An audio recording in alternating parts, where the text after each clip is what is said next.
Bienvenue. Ici, nous explorons le monde avec calme et curiosité, pour vous accompagner vers un sommeil doux et apaisé. Pensez à vous abonner et à laisser un like dès maintenant, car dans quelques instants, vous serez déjà prêt à dormir. Fermez les yeux, tout commence. Introduction à la tradition d'Enoch. La tradition d'Enoch trouve ses racines dans une période ancienne, où les textes religieux et mystiques servaient à expliquer le monde et à transmettre des connaissances. Ce corpus d'écrits, attribué à un personnage nommé Enoch, une figure biblique antédiluvienne, s'est développé en marge des textes canoniques, notamment dans le contexte judéo-chrétien. Il incarne un pont entre le divin et l'humain, mettant en lumière des récits sur des anges, des visions célestes et la révélation de secrets cosmologiques.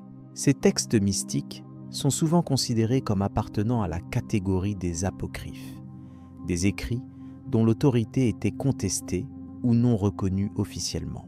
L'origine datée approximativement entre le IIIe siècle avant notre ère et le 1er siècle de notre ère situe le livre d'Enoch dans une période de profond renouvellement religieux et culturel au Proche-Orient. Cette époque est marquée par un foisonnement intellectuel où se croisent influences perses, babyloniennes, helléniques et hébraïques. Les idées sur le rôle des anges et des entités célestes se développent dans des milieux où le monothéisme s'affirme mais reste en dialogue constant avec des croyances plus anciennes ou parallèles. Le texte se présente ainsi comme une tentative d'articuler une vision du cosmos à la fois hiérarchisée et mystérieuse. Le livre d'Enoch, également appelé le livre des veilleurs, doit son nom aux êtres angéliques déchus, les veilleurs, chargés de surveiller l'humanité, mais qui ont transgressé leurs limites en s'unissant avec des humaines. Cette notion d'ange rebelle, qui défie la loi divine, influence profondément non seulement le judaïsme, mais aussi le christianisme primitif. Ces récits ont contribué à enrichir la compréhension des forces invisibles qui conditionnent l'ordre du monde, offrant une explication à l'existence du mal et des phénomènes surnaturels. L'influence de cette tradition se manifeste aussi dans d'autres civilisations et textes antiques. Par exemple, certains érudits notent des parallèles avec des mythes sumériens ou babyloniens, où les dieux descendent sur terre et interagissent avec les humains. Les légendes autour d'Enoch et des anges ont circulé sous diverses formes, parfois intégrées dans des compositions philosophiques ou théologiques, parfois transmises oralement. La diversité des versions illustre le caractère syncrétique de cette tradition qui a absorbé des éléments variés pour les réinterpréter dans un cadre monothéiste. Les découvertes archéologiques récentes, notamment les manuscrits de la Mer Morte, ont permis de redécouvrir plusieurs fragments du livre d'Enoch, confirmant son importance et sa diffusion dans les communautés juives de l'Antiquité. Ces documents donnent un aperçu détaillé des croyances et des pratiques mystiques qui ont pu influencer des doctrines ultérieures telles que celles des Esséniens. L'étude comparée de ces textes met en lumière une époque où les frontières entre religion, sciences anciennes et cosmologie étaient plus poreuses qu'on ne pourrait le penser aujourd'hui. Sur le plan conceptuel, la tradition d'Enoch propose une vision structurée de l'univers où se déploient différentes catégories d'êtres célestes, chacun doté d'une fonction spécifique. Les archanges, les anges et les êtres intermédiaires occupent des places distinctes dans l'ordre divin. Cette classification reflète une volonté de comprendre l'invisible à travers un prisme hiérarchique stable, renforçant l'idée d'un monde composé de couches successives, allant du céleste au terrestre. Cette cosmologie sophistiquée affirme une cohérence entre l'ordre moral et l'ordre naturel. L'importance accordée aux visions d'Enoch, capable de contempler les mystères cachés du ciel, illustre également une dimension prophétique présente dans la tradition. Ces révélations sont parfois associées à des prédictions eschatologiques, décrivant une destinée finale du monde où justice et rétribution interviendront. Cette orientation théologique oriente la lecture du texte vers une méditation sur le temps, le jugement et la finalité de l'existence humaine. Thème récurrent dans la littérature mystique et apocalyptique de cette période. Par ailleurs, la tradition d'Enoch se distingue par son vocabulaire particulier et ses images symboliques, moins accessibles que les récits mythiques classiques, mais révélatrices de préoccupations spirituelles profondes. L'usage d'un langage codé ou métaphorique invite à une lecture attentive et souvent initiatique qui cherche à dévoiler les vérités cachées.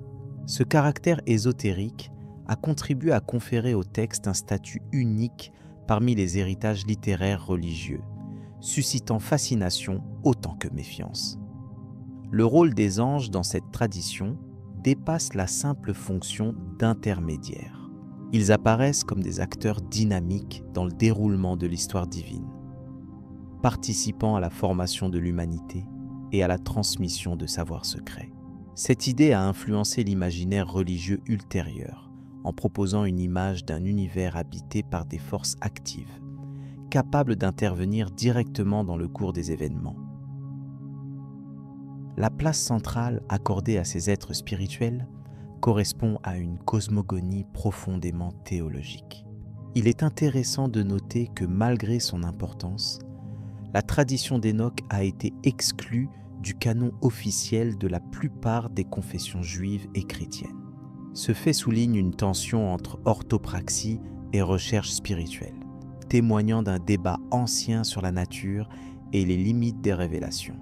Néanmoins, certains groupes comme l'Église éthiopienne orthodoxe ont conservé ce texte, lui attribuant une autorité doctrinale affirmée.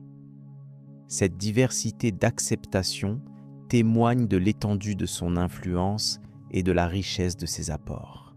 En résumé, la tradition d'Enoch constitue un ensemble complexe et fascinant, mêlant récits mythologiques, enseignement moral et réflexion cosmologique. Elle offre une fenêtre sur un univers spirituel où s'entrelacent anges, mystères et savoirs anciens. Son étude ouvre un chemin pour comprendre comment les sociétés antiques ont cherché à articuler l'expérience humaine, le divin et le cosmos. Ce voyage dans le passé invite à poursuivre l'exploration des textes et des idées qui ont forgé la pensée religieuse au fil des siècles, préparant ainsi le terrain pour découvrir les détails plus fins qui suivront. La nature et le rôle des anges dans le livre d'Enoch. La compréhension de la nature et du rôle des anges dans le livre d'Enoch nécessite une attention particulière aux détails du texte et à la manière dont ces êtres sont décrits. Le livre d'Enoch, texte apocryphe d'origine éthiopienne, présente une vision complexe des anges qui s'écarte souvent des récits bibliques traditionnels. Il se concentre principalement sur un groupe spécifique d'anges appelés les veilleurs, qui jouent un rôle central dans l'interaction avec l'humanité. Ces êtres célestes détiennent un statut intermédiaire entre Dieu et les hommes, offrant ainsi un regard unique sur les traditions mystiques anciennes. Les veilleurs sont souvent présentés comme des anges envoyés sur terre pour observer et guider les humains. Cependant, leur histoire est marquée par une rupture avec leur mission initiale, ce qui conduit à leur chute. Ils enseignent aux hommes diverses connaissances, notamment des arts interdits tels que la métallurgie, l'astronomie, les enchantements et d'autres savoirs ésotériques. Cette transmission de savoir est ambivalente car elle entraîne autant d'avantages que de malheurs, reflétant une idée ancienne selon laquelle certaines connaissances peuvent déséquilibrer l'ordre naturel. Ainsi, ces anges acquièrent une dimension à la fois éducative et transgressive dans le texte. Le livre d'Enoch explique que cette désobéissance conduit à la corruption morale des hommes et à une altération de la pureté originelle. Les veilleurs, en s'unissant avec les filles des hommes, engendrent des géants appelés les Néphilims, êtres hybrides aux caractéristiques souvent dangereuses. Cette union contrevient aux lois divines et provoque un bouleversement dans le cosmos, symbolisant le mélange interdit entre le céleste et le terrestre. La notion d'ange déchu découle précisément de cet acte, où l'obéissance absolue est rompue en faveur d'une transgression qui bouleverse l'ordre établi. Les conséquences de cette chute sont lourdes, car elles affectent à la fois le ciel et la terre. La cosmologie du livre d'Enoch insiste sur l'importance du respect des hiérarchies célestes, et toute infraction entraîne un châtiment sévère. Le texte détaille ainsi le jugement divin infligé aux veilleurs pour avoir corrompu l'humanité et causé des désastres. Ces derniers sont enfermés dans des abîmes, symbolisant leur isolement éternel hors de la lumière divine. Ce châtiment souligne la gravité des actes accomplis et sert d'avertissement contre l'hybridation des mondes. Au-delà des veilleurs déchus, le livre d'Enoch évoque également des anges plus fidèles, chargés de surveiller l'ordre cosmique et d'assurer l'application des jugements divins. Ces anges sont investis de missions variées, allant de la transmission des messages divins à la protection de certaines créatures ou traditions cachées. Leur rôle est souvent celui de médiateur entre les sphères célestes et terrestres, incarnant la sagesse et la rigueur. Cette dualité entre ange déchu et gardien intègre une vision morale qui influence plusieurs traditions religieuses ultérieures. Le symbolisme des anges dans le livre d'Enoch dépasse la simple représentation d'êtres spirituels. Ils incarnent des principes fondamentaux liés à la connaissance, à l'ordre et à la transgression.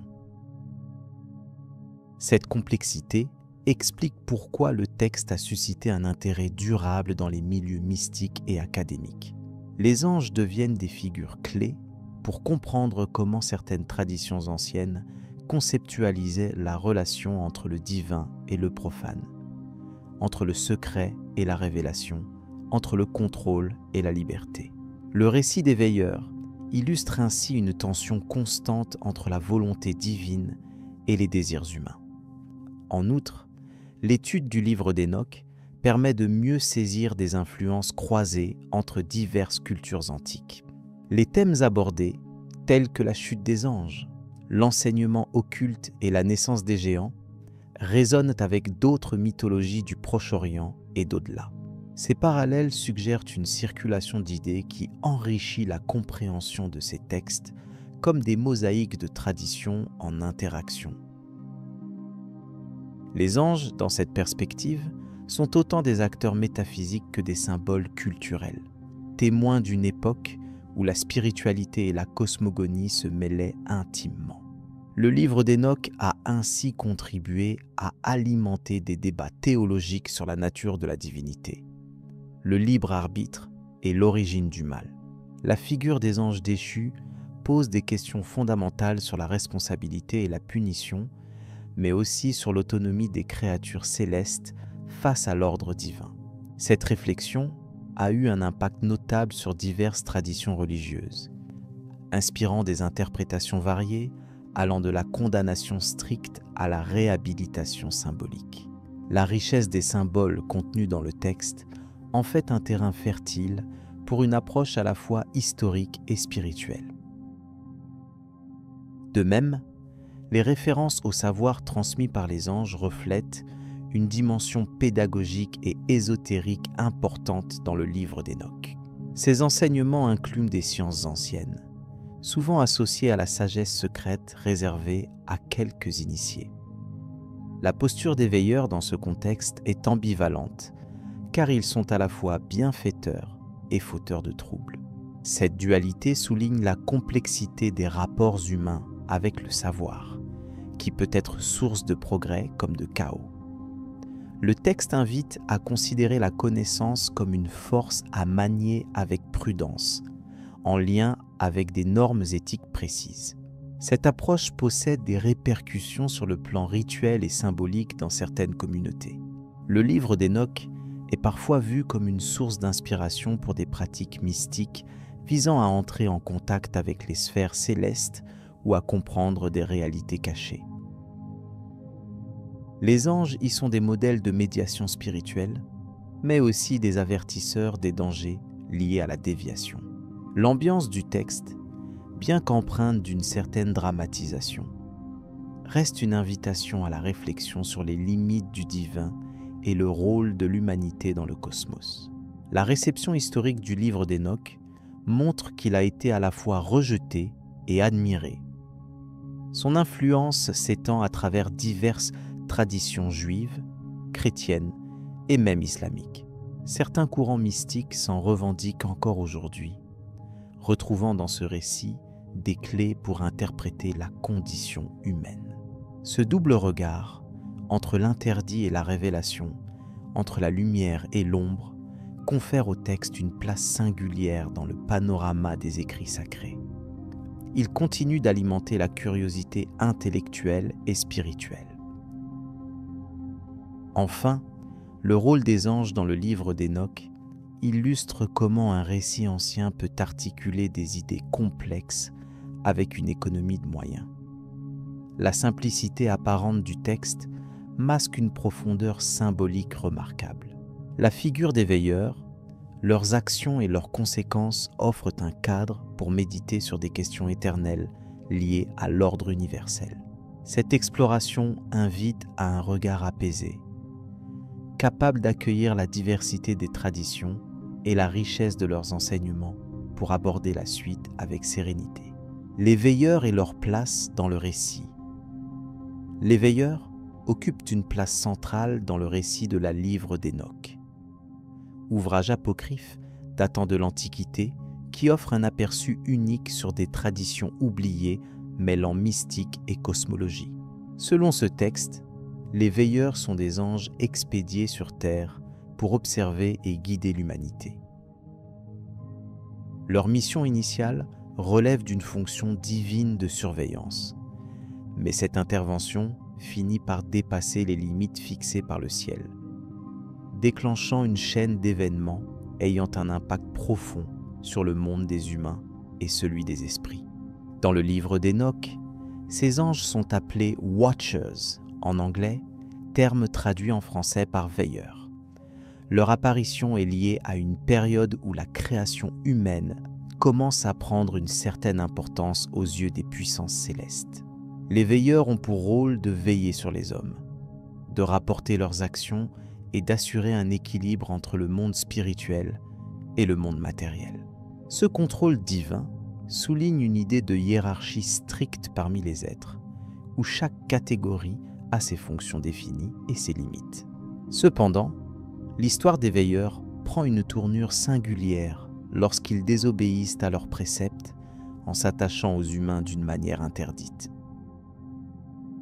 Selon le texte, ils s'unissent avec des femmes humaines, engendrant une progéniture hybride nommée Néphilim, ces géants à la force exceptionnelle qui apportent le chaos et la corruption à la terre.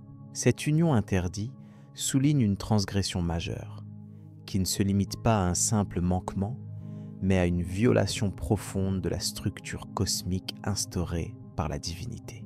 La répercussion la plus immédiate de cette transgression est la propagation du mal et des connaissances interdites parmi les hommes. Les veilleurs sont accusés d'avoir enseigné aux humains des savoirs dangereux, parmi lesquels l'art de la métallurgie, la sorcellerie, l'astrologie et divers secrets occultes. Ces transmissions provoquent une altération des codes sociaux et spirituels, car elles ouvrent la porte à des pratiques considérées comme impures ou subversives. Ainsi, les veilleurs ne sont pas seulement des observateurs passifs, mais deviennent des vecteurs actifs du changement et de la dégradation. Cette histoire souligne la complexité du rôle des veilleurs, oscillant entre l'autorité divine assignée et leur propre choix personnel. Leur chute illustre un paradoxe. En cherchant à s'immiscer dans le monde matériel et à le transformer, ils rompent l'ordre universel. Ce thème est récurrent dans plusieurs traditions mystiques où les anges ou autres entités célestes sont tentés par la proximité avec l'humain, manifestant ainsi une ambivalence entre le sacré et le profane. L'influence du récit énochien sur les traditions subséquentes est évidente. On retrouve des échos de ces veilleurs dans divers textes religieux et philosophiques, notamment dans certains apocryphes juifs, dans le christianisme primitif, ainsi que dans des récits guénostiques où la question de la transmission du savoir, interdit, est centrale.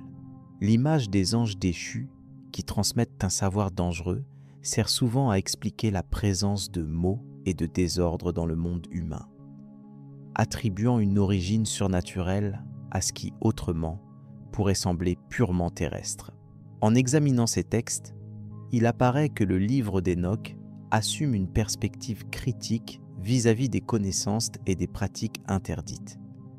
Il stigmatise la transmission illégitime du savoir comme une source de déséquilibre et de corruption. Ce point de vue révèle une tension persistante dans la culture antique entre la quête de savoir et la peur des conséquences de ce savoir, mettant ainsi en lumière la valorisation du secret et des limites à ne pas franchir. Par ailleurs, la place accordée aux veilleurs dans ce récit éclaire la conception antique des anges non seulement comme messagers divins, mais aussi comme acteurs influents sur le destin humain. Leur engagement dans le monde matériel montre une dimension plus dynamique et problématique que celle traditionnellement admise, où les anges seraient simplement des exécutants passifs de la volonté divine. Ici, leur autonomie engendre chaos et jugement. Les conséquences directes de la désobéissance des veilleurs incluent une sanction divine sévère. Le livre d'Enoch décrit leur emprisonnement dans des abîmes obscurs, une forme de châtiment éternel qui souligne la gravité de leur acte. Ce passage explicite la notion de justice divine qui pèse sur ces êtres intermédiaires, les plaçant à la marge entre la lumière du divin et les ténèbres du châtiment. Cette sanction illustre également une volonté de maintenir l'ordre cosmique à travers des mesures strictes, rappelant l'importance accordée à la hiérarchie et à l'obéissance dans les systèmes religieux antiques. L'idée que des anges puissent être punis pour avoir outrepassé leurs fonctions témoigne d'une conception rigoureuse de la moralité céleste et d'un univers ordonné, régi par des règles immuables. Malgré cette condamnation, le rôle des veilleurs dans l'histoire humaine ne se limite pas à une simple déchéance. Leur présence et leurs actions expliquent certaines croyances sur les origines du mal et de la souffrance sur Terre, fournissant un récit théologique qui dépasse la simple morale pour toucher à la cosmologie, à la théodicée, ainsi qu'au mystère de l'existence humaine. Le récit énochien confère aussi une dimension cosmogonique à cette histoire, impliquant non seulement des événements temporels, mais également une structure universelle. Les veilleurs se situent à l'intersection entre le divin, le céleste, le terrestre et le profane, incarnant une sorte de pont problématique entre ces différentes sphères. Cette perspective invite à réfléchir sur la nature même de cette frontière et sur les risques inhérents au passage d'un domaine à un autre. De surcroît, cette lecture générale des veilleurs propose une interprétation symbolique riche. Ils peuvent être vus comme des métaphores des limites humaines elles-mêmes, incarnant à la fois la curiosité, le désir d'immortalité et les dangers de la transgression éthique et spirituelle. Leur chute rappelle les conséquences d'un dépassement excessif, ce qui trouve un écho dans de nombreuses traditions et mythes du monde entier.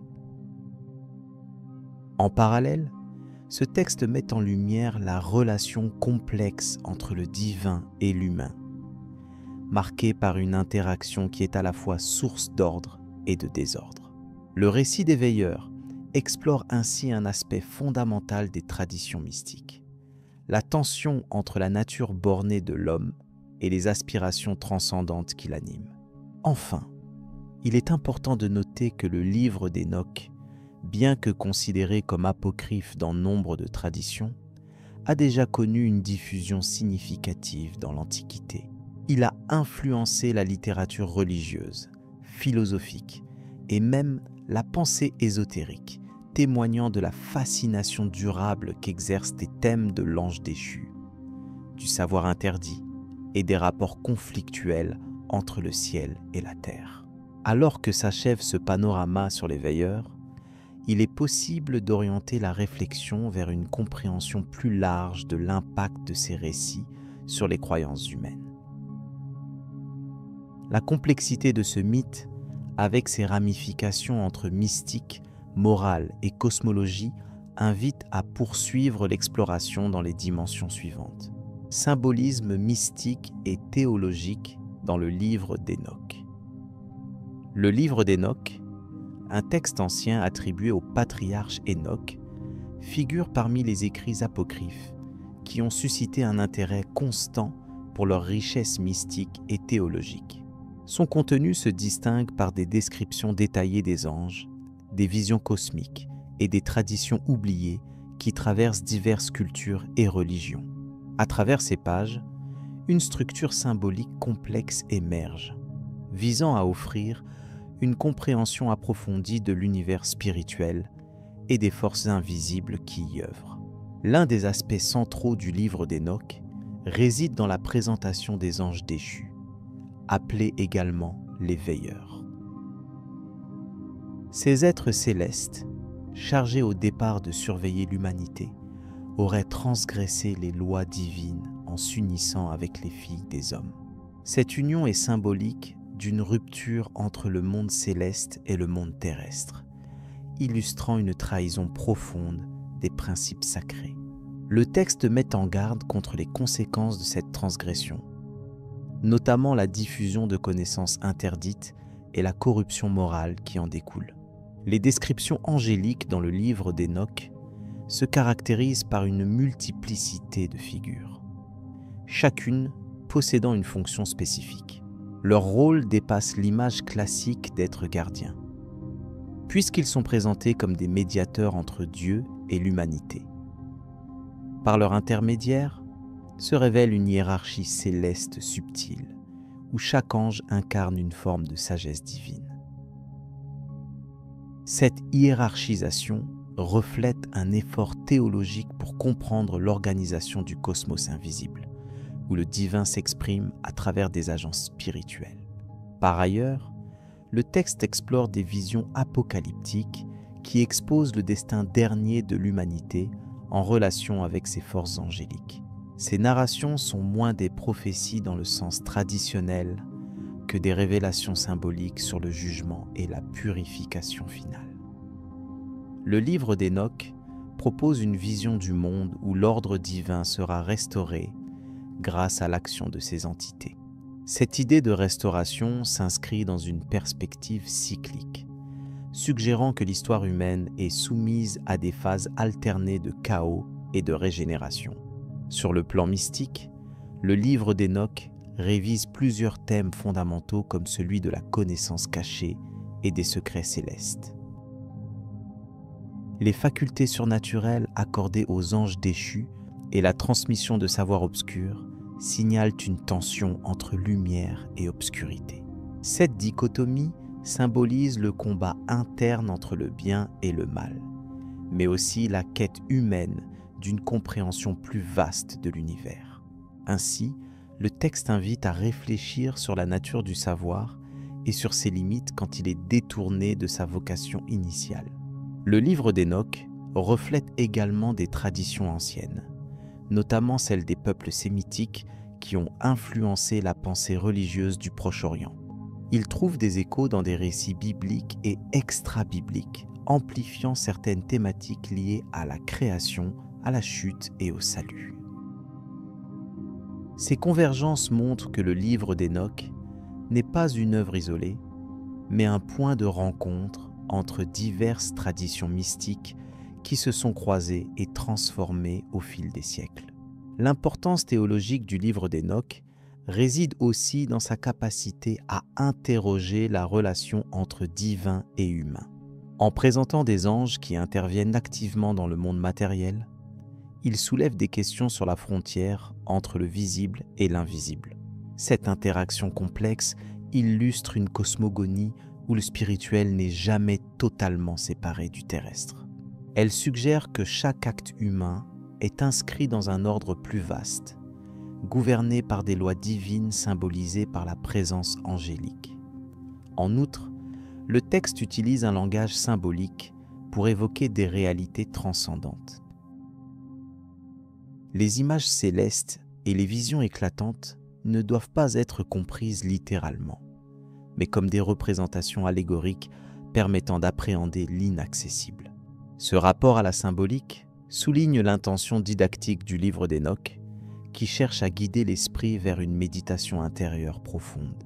Il invite à un regard dépassant l'évidence pour entrevoir la complexité des forces spirituelles en jeu.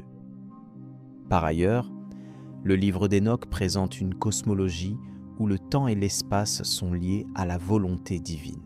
Les cycles temporels évoqués font référence à des réalités historiques, mais aussi à des dimensions spirituelles.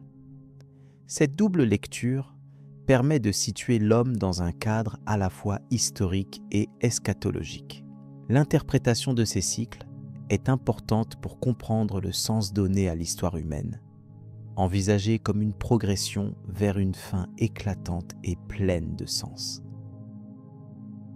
Le rôle des anges dans ce contexte dépasse la simple surveillance. Ils agissent comme des juges, des protecteurs et parfois des rétributeurs.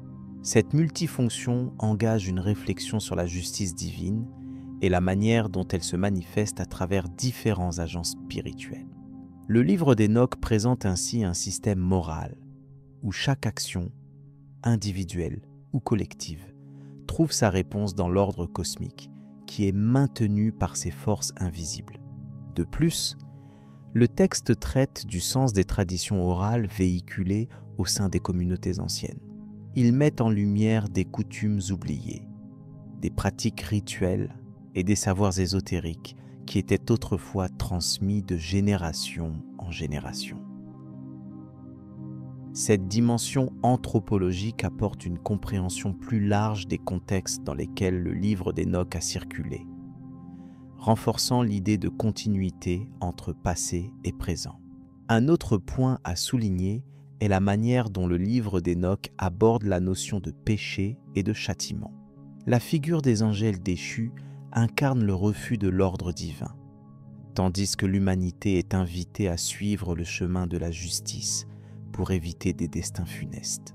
Cette dualité souligne un enseignement moral propre à de nombreuses traditions religieuses et rend le texte pertinent pour réfléchir aux valeurs éthiques universelles. Enfin, le livre d'Hénoch insiste sur la nécessité d'une purification spirituelle, souvent évoquée sous forme de purification cosmique ou individuelle. Cette idée rejoint les doctrines de nombreuses religions selon lesquelles la transformation intérieure est un préalable à la rédemption. La symbolique angélique et les récits mystiques présents dans le texte servent ainsi à illustrer un processus de purification autant que de révélation. Le contenu du livre d'Hénoch, riche en images symboliques et idées théologiques, continue d'inspirer des études contemporaines. Son impact s'étend des études bibliques à la philosophie mystique, en traversant la littérature apocalyptique et la théologie comparative. Cette richesse multidisciplinaire témoigne d'une œuvre dont la portée dépasse largement son contexte historique initial, invitant à une réflexion permanente sur le rapport entre le visible et l'invisible. Le parcours initié à travers le livre d'Hénoch permet ainsi d'appréhender une vision du monde où les anges ne sont pas de simples figures affichées au passé. Ils incarnent des archétypes éternels qui dialoguent avec l'expérience humaine à travers les âges. Leur présence dans le texte rappelle que la spiritualité ancienne repose sur des représentations complexes qui demandent une lecture attentive et nuancée. Cette exploration des symboles et idées contenus dans le livre d'Hénoch éclaire aussi l'importance du langage religieux comme moyen de transmettre des vérités métaphysiques.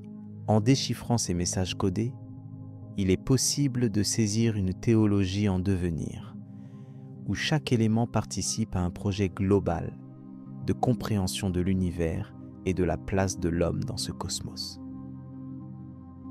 Ce regard sur le texte ouvre une perspective qui se prolonge naturellement vers d'autres œuvres similaires. Dans cette continuité, l'étude détaillée des autres écrits apocryphes viendra compléter cette approche en proposant des angles différents sur des thèmes proches. Le prochain texte abordé enrichira la réflexion en croisant les traditions et en approfondissant la notion de révélation mystique. La compréhension progressive de ces textes anciens facilitera ainsi un dialogue entre passé et présent, offrant un cadre pour appréhender la spiritualité à la lumière d'un héritage plurimillénaire. Les traditions juives et le livre d'Hénoch. Le livre d'Hénoch occupe une place singulière parmi les textes anciens liés aux traditions juives. Considéré comme apocryphe par la majorité des courants religieux juifs, ce texte évoque des figures angéliques et des récits mystiques qui ont, à plusieurs époques, suscité un mélange d'intérêt et de méfiance. Il reflète des croyances et des interprétations du monde céleste que l'on retrouve dans certains écrits religieux, mais qui s'écartent également des dogmes officiels. La réception du livre d'Hénoch dans le judaïsme a ainsi été marquée par une tension entre fascination mystique et rejet doctrinal. Historiquement, le livre d'Hénoch aurait été composé entre le IIIe siècle avant notre ère et le 1er siècle de notre ère. Cette période correspond à une ère de grande effervescence spirituelle, durant laquelle plusieurs groupes juifs s'interrogeaient sur la nature des anges, des démons et du jugement dernier. Le texte décrit en particulier la chute des veilleurs, des anges envoyés sur terre qui auraient transgressé les lois divines en s'unissant au fil des hommes. Cette idée d'ange déchu et de révélation secrète résonne avec certains courants mystiques du judaïsme, mais elle reste controversée pour d'autres qui redoutaient les implications d'un tel récit. La diversité du judaïsme antique explique aussi les différentes attitudes envers ce texte. Par exemple, certains groupes, comme les Esséniens, semblent avoir accordé une grande importance aux écrits apocalyptiques et mystiques, parmi lesquels le livre d'Hénoch trouvait sa place. Des manuscrits d'Hénoch ont été découverts dans la bibliothèque de Qumran, près de la mer Morte, ce qui témoigne d'une certaine valorisation de ce texte dans des cercles spécifiques. En revanche, les autorités rabbiniques chargées de définir le canon sacré n'ont généralement pas inclus le livre d'Hénoch parmi les textes officiels, préférant des écrits plus conformes à l'interprétation théologique dominante. Ce rejet du livre d'Hénoch par le judaïsme rabbinique peut s'expliquer par plusieurs facteurs. Tout d'abord, le caractère profusément imagé et parfois déroutant des descriptions angéliques posait un défi herméneutique. Ensuite, la mise en cause des anges, pourtant considérés comme des agents de Dieu, pouvait apparaître comme subversive ou ambiguë. Enfin, la perspective apocalyptique et dualiste du livre d'Hénoch, opposant lumière et ténèbres, bien et mal, ne correspondait pas toujours aux nuances doctrinales que cherchait à préserver le judaïsme officiel. Néanmoins, l'influence du livre d'Hénoch sur certaines traditions juives n'a jamais totalement disparu. Des traces de ces idées se retrouvent dans certains écrits mystiques tels que la Kabbale, où la cosmologie angélique et les descriptions des sphères célestes occupent une place importante. Par ailleurs, des thèmes en provenance d'Hénoch, comme la notion de chute des anges ou le résumé apocalyptique de la destinée humaine, ont influencé des auteurs juifs médiévaux et modernes. Ces influences se manifestent souvent de manière indirecte et symbolique, intégrées dans une réflexion plus large sur le mystère divin. Sur le plan linguistique, il est intéressant de noter que le livre d'Hénoch ne constitue pas une composition homogène. Il mélange des éléments hébraïques, araméens et éthiopiens, ce qui reflète aussi la complexité des échanges culturels durant son élaboration. Sa version complète nous est principalement connue par des traductions éthiopiennes anciennes, alors que seules des portions sont conservées en araméen ou en grec. Cette diversité des langues témoigne d'une circulation large du texte au-delà des frontières strictes de la communauté juive. Dans l'étude des traditions juives, le livre d'Hénoch incarne donc une forme de savoir périphérique, situé aux marges des courants principaux, mais essentiels pour comprendre le paysage spirituel de l'époque.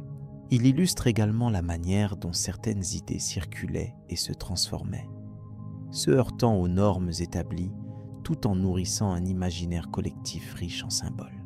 Ainsi, le livre d'Hénoch reste un témoignage précieux de la pluralité des croyances qui ont coexisté dans le judaïsme ancien. Les débats concernant son authenticité et sa place dans la révélation continuent à nourrir les réflexions contemporaines, particulièrement à l'intersection entre histoire, théologie et mystique. En cela, cette œuvre fascine autant qu'elle interroge, offrant une fenêtre sur des visions du monde anciennes qui ont contribué à façonner la pensée religieuse. Sa lecture, même distante, permet d'appréhender les dynamiques complexes au sein du judaïsme, entre tradition, innovation et exclusion. Au-delà du judaïsme, le livre d'Hénoch a également rencontré une résonance dans d'autres traditions religieuses.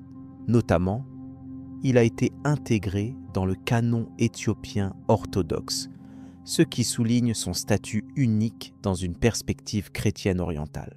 Ce passage du texte d'un contexte juif vers un contexte chrétien orthodoxe illustre la fluidité des échanges religieux dans l'Antiquité et témoigne de la longévité des mythes véhiculés par Hénoch. Cette adoption partielle par certaines églises a contribué à préserver le texte quand il a été largement marginalisé ailleurs. Enfin, la redécouverte moderne du livre d'Hénoch, grâce notamment aux manuscrits de la Mer Morte et au progrès des études bibliques, a permis de renouveler l'intérêt pour ce texte. Il est désormais étudié non seulement comme un document historique, mais aussi comme une source importante pour comprendre l'évolution des concepts angéliques et apocalyptiques dans la pensée occidentale. La richesse de son contenu invite à une approche attentive et nuancée, loin des jugements unilatéraux, pour apprécier sa contribution au patrimoine spirituel. Ainsi, le livre d'Hénoch apparaît comme un carrefour de questionnements théologiques et symboliques qui continuent à intriguer. Son existence même invite à considérer la complexité des traditions juives, où la coexistence de textes canoniques et apocryphes reflète une diversité intellectuelle et religieuse. L'étude approfondie de ce texte apporte une meilleure compréhension des enjeux spirituels anciens qui traversent encore aujourd'hui certaines réflexions sur la nature du divin et du cosmos. Ce panorama prépare à explorer d'autres dimensions de la mystique entourant Hénoch dans les traditions successives. Influence et réception dans le christianisme primitif. Le livre d'Hénoch, texte apocryphe rédigé probablement entre le IIIe siècle avant notre ère et le 1er siècle de notre ère, détient une place particulière dans l'histoire des croyances religieuses anciennes.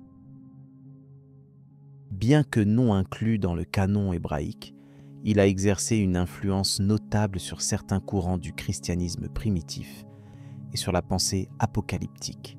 Cette œuvre, attribuée traditionnellement à Hénoch, arrière-grand-père de Noé, développe des thèmes liés aux anges déchus, à la cosmologie mystique et au jugement divin, qui ont été repris et transformés dans divers écrits et doctrines anciennes. L'impact du livre d'Hénoch se manifeste avant tout dans les textes dits apocryphes, qui circulaient largement parmi les croyants des premiers siècles. Plusieurs sectes judéo-chrétiennes, notamment les Esséniens dont on découvre les manuscrits à Qumran, semblent avoir valorisé ce texte. En outre, certains éléments de sa cosmologie ainsi que ses descriptions des anges et des forces célestes ont influencé la théologie chrétienne initiale.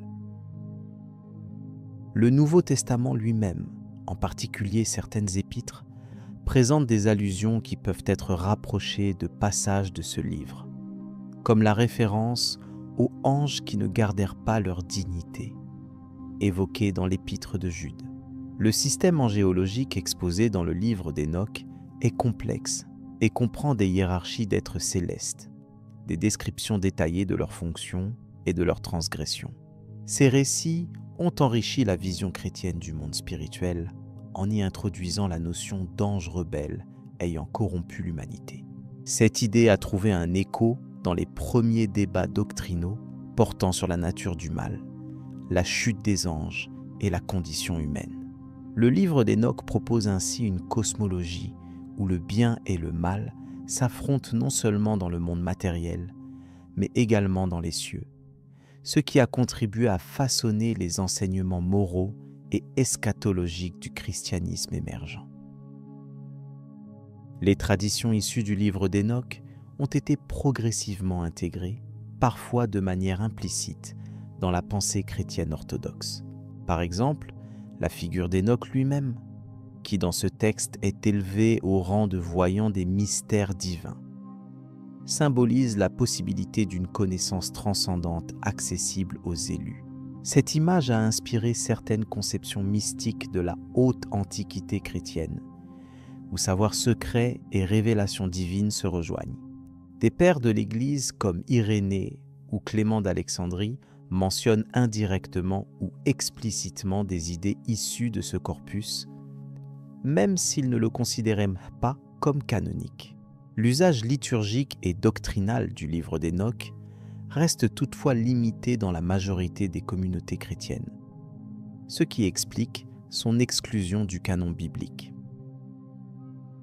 Néanmoins, plusieurs écrits apocryphes contemporains ou ultérieurs conservent son influence.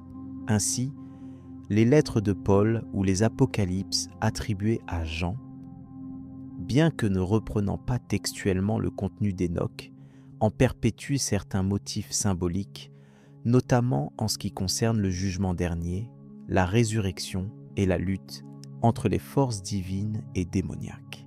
Ce texte joue donc un rôle de matrice idéologique dans l'élaboration des doctrines eschatologiques. Il est également intéressant d'observer que la langue et la structure du livre d'Hénoch reflètent une époque charnière où judaïsme et christianisme naissants partageaient et adaptaient des traditions mystiques et prophétiques. Le mélange d'éléments hébraïques, araméens et grecs témoigne d'une transmission culturelle complexe qui a favorisé la diffusion des idées contenues dans ce livre, autant dans l'espace proche oriental que dans l'ensemble du bassin méditerranéen. Cette hybridation contribue à expliquer les variations d'interprétation que l'on retrouve dans les traditions chrétiennes orientales et occidentales. Par ailleurs, la notion d'ange gardien et la classification détaillée des êtres célestes présentée dans le livre d'Hénoch ont trouvé un prolongement dans le développement ultérieur de la théologie angélique médiévale. Des penseurs comme Thomas d'Aquin ont pu s'appuyer sur ces descriptions pour élaborer une hiérarchie céleste ordonnée qui influence encore aujourd'hui la conception chrétienne du monde spirituel. Ce legs ancien, bien que s'étant transformé avec le temps, témoigne de la longévité des idées du livre d'Hénoch et de leur adaptation aux besoins doctrinaux successifs. Malgré son rayonnement initial, le livre d'Hénoch a connu diverses fortunes à travers l'histoire. Certaines églises orientales l'ont maintenu dans leurs textes sacrés, alors qu'en Occident, il a longtemps été méconnu, voire proscrit. Ce retard au sein de la tradition catholique n'a pas empêché des redécouvertes modernes d'attester son importance pour comprendre les croyances et pratiques des premiers milieux chrétiens. Les analyses philologiques et archéologiques entreprises à partir du XXe siècle ont ainsi permis de reconstituer les liens profonds entre ce texte et la formation du christianisme primitif. L'étude de ces influences éclaire aussi la compréhension des représentations anciennes du surnaturel et de la morale. Le livre d'Hénoch propose une vision du monde où les forces invisibles jouent un rôle actif dans le destin des humains, ce qui tranche avec certaines conceptions plus rationnelles ou symboliques ultérieures. Cet ancrage mystique soulève des questions sur la manière dont les premières communautés chrétiennes percevaient la réalité, mêlant croyances, mythologie et expériences spirituelles. La place accordée aux figures angéliques traduit un équilibre subtil entre révérence et inquiétude vis-à-vis des puissances invisibles. En complément, la dimension apocalyptique du texte fait écho aux préoccupations sociales et religieuses d'une époque de bouleversement profond. Le livre d'Hénoch anticipe un jugement final, où les coupables, humains ou angéliques, sont punis tandis que les justes sont récompensés. Cette eschatologie participe à renforcer la cohésion des groupes soumis à la persécution ou à l'incertitude, offrant un cadre d'espérance et de justice divine. La diffusion de ces idées dans le christianisme primitif traduit une quête commune de sens face au mal et à la fin des temps.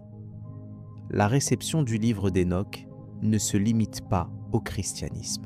Certaines interprétations juives postérieures ont également intégré ces motifs, bien que souvent sous une forme différente.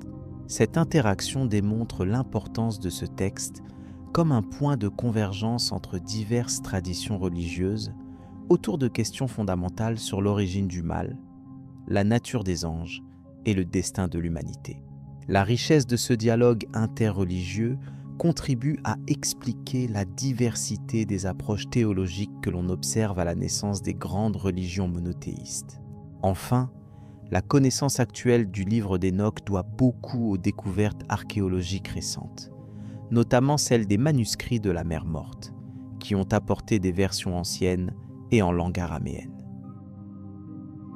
Ces trésors ont fait renaître l'intérêt pour ce texte, auparavant connu principalement par des traductions éthiopiennes. Le travail des chercheurs a mis en lumière la complexité de sa composition et la multiplicité des traditions qu'il contient, enrichissant ainsi notre compréhension de la spiritualité et des croyances dans l'antiquité religieuse. Cette reconsidération moderne invite à revisiter les origines du christianisme sous un angle nouveau, en mesurant l'importance des influences multiples et souvent méconnues. La place occupée par le livre d'Hénoch dans les débats théologiques témoigne du dynamisme intellectuel et spirituel des premiers chrétiens, confrontés à des questions universelles sur le bien, le mal et la destinée humaine. Cette réflexion prépare à explorer plus avant les modalités spécifiques de transmission et d'adaptation des traditions mystiques dans les sociétés antiques. Les parallèles avec d'autres mythologies anciennes. Le livre d'Hénoch, texte apocryphe attribué au personnage biblique d'Hénoch, occupe une place singulière dans l'univers des traditions mystiques anciennes. Il décrit de manière détaillée la chute d'un groupe d'anges, les veilleurs, qui se mêlèrent aux humains, engendrant ainsi des géants et des créatures hybrides. Cette idée d'entité céleste intervenant dans le monde terrestre n'est pas exclusive à ce document et trouve des parallèles dans plusieurs mythologies antiques où des êtres surnaturels jouent des rôles similaires, tantôt bienveillants, tantôt source de transgression. Une exploration de ces correspondances offre un éclairage intéressant sur l'interaction des cultures et la circulation des mythes à travers le temps et l'espace. Dans la mythologie sumérienne, qui constitue souvent la base des premières traditions mésopotamiennes, on retrouve des figures appelées les Anunnaki. Ces entités divines descendent du ciel pour interagir avec l'humanité. Certains chercheurs proposent que les Anunnaki remplissent un rôle comparable à celui des veilleurs, car ils sont associés à la transmission du savoir, mais aussi à la création de l'homme dans un contexte de manipulation divine, ce qui évoque la notion d'ange tombé enseignant des secrets interdits aux humains. La proximité temporelle et géographique entre les récits mésopotamiens et le livre d'Enoch suggère une possible influence, ou du moins un partage de symboles et d'images autour de ces figures célestes troublantes. Parallèlement, dans la tradition zoroastrienne venue de l'Iran ancien, la notion de divinité intermédiaire entre le Dieu suprême Ahura Mazda et les hommes existe également. Les Ameshas Pentas, ou saints immortels, accomplissent des fonctions protectrices et éducatives, mais plus encore, certains esprits plus bas dans la hiérarchie, considérés comme angéliques, participent à la lutte cosmique entre la lumière et les ténèbres.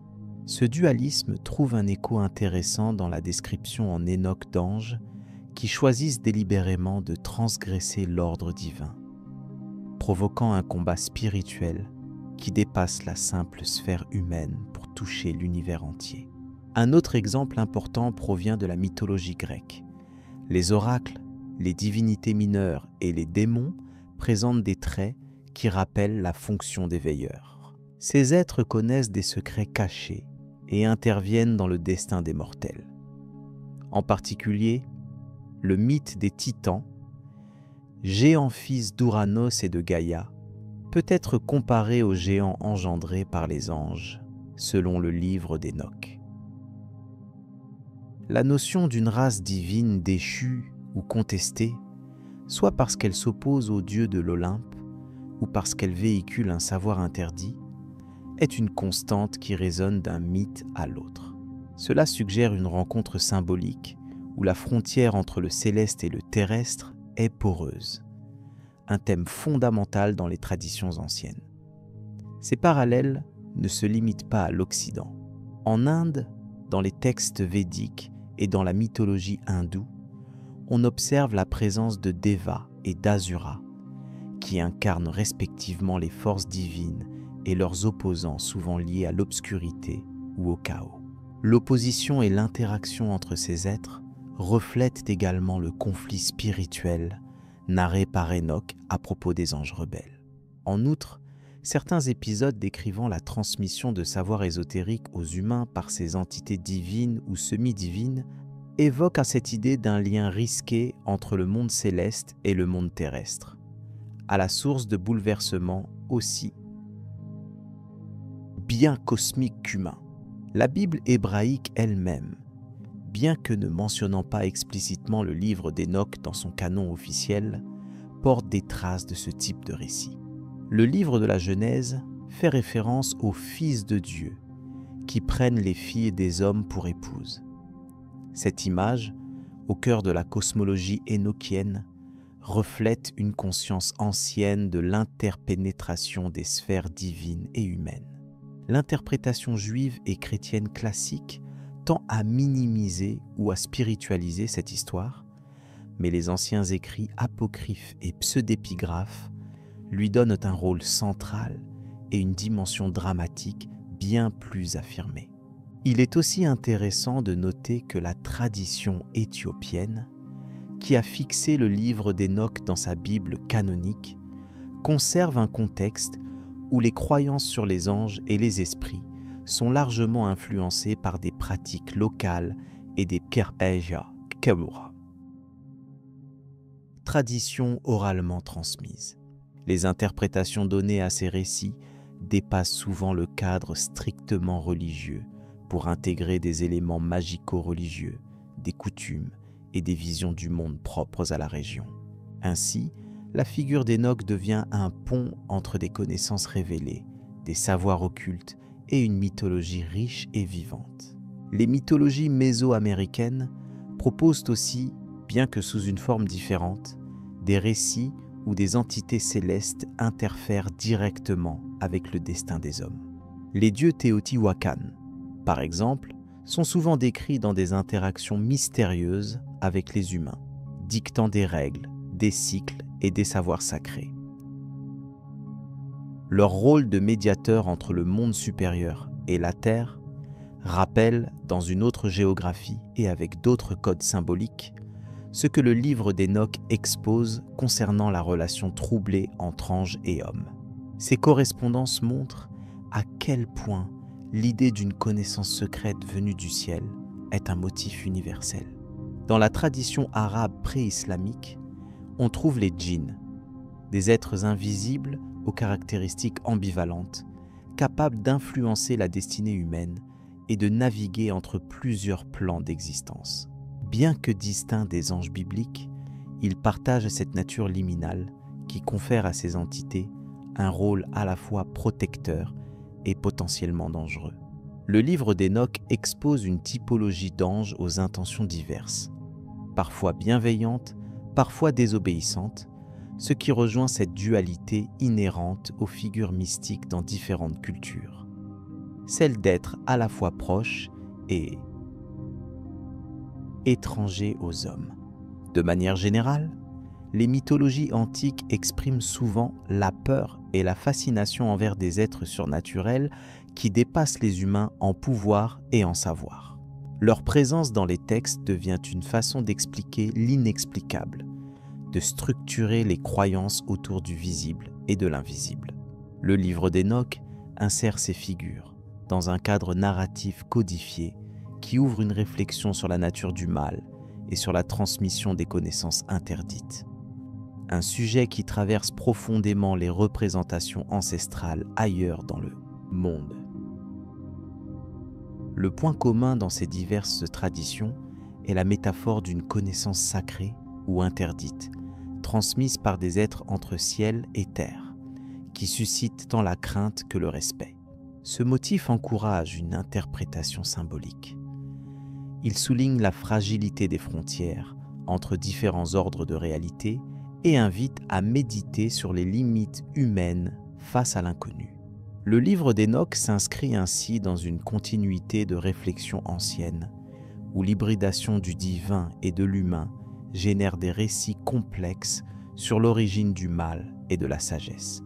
On remarque aussi que cette thématique correspond à des moments précis de l'histoire, notamment dans les périodes de transition culturelle et religieuse. Ces mythes pourraient être le reflet des inquiétudes quant à l'influence extérieure ou à la perte d'un ordre spirituel ancien. Le livre d'Hénoch, en cela, pourrait avoir servi non seulement comme un texte spirituel, mais aussi comme un moyen de préserver et transmettre des savoirs codifiés dans une langue symbolique qui fascine encore aujourd'hui.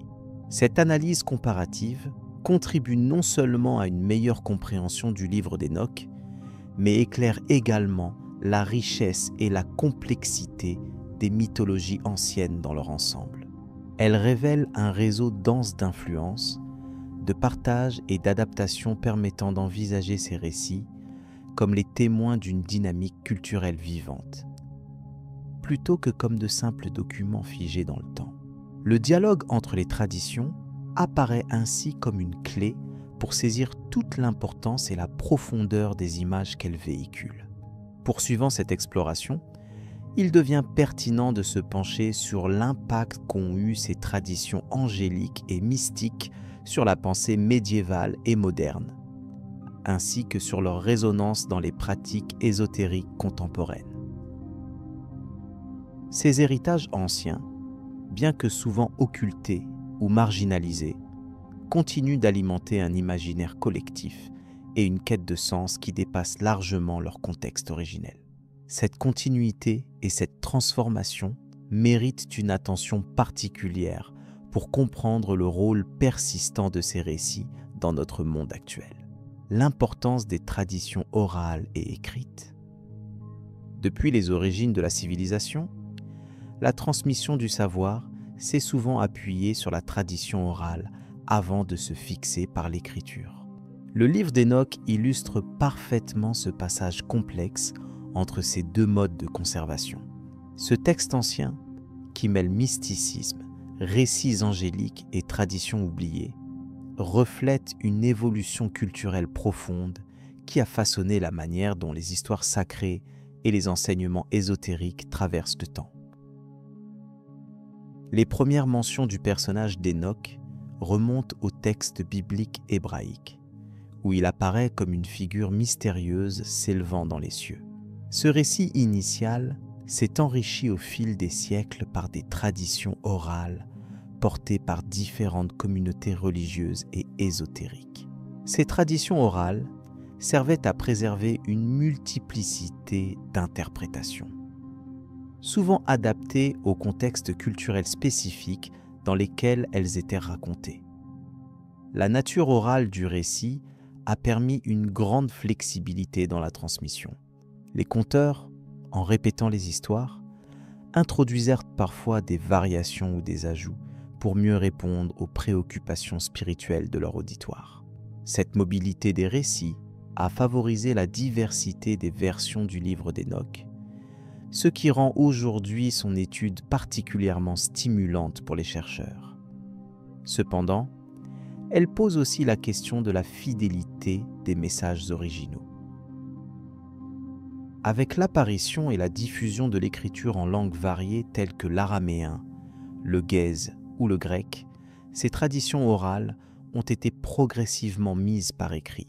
Ce processus a eu un impact considérable sur la solidification du texte et sur son rayonnement.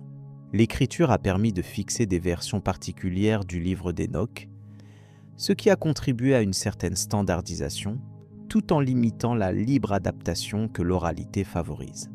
Par ailleurs, la fixation des textes écrits a ouvert la voie à une conservation plus durable, facilitant la transmission à travers les siècles et les vastes espaces géographiques. Le manuscrit éthiopien, notamment, est une source majeure, car c'est en éthiopien classique que le livre d'Hénoch a été largement préservé, alors même que d'autres versions antiques ont été perdues ou fragmentaires. Ce témoignage souligne l'importance de l'écriture pour la survie de ces récits dans des contextes de changement culturel ou religieux.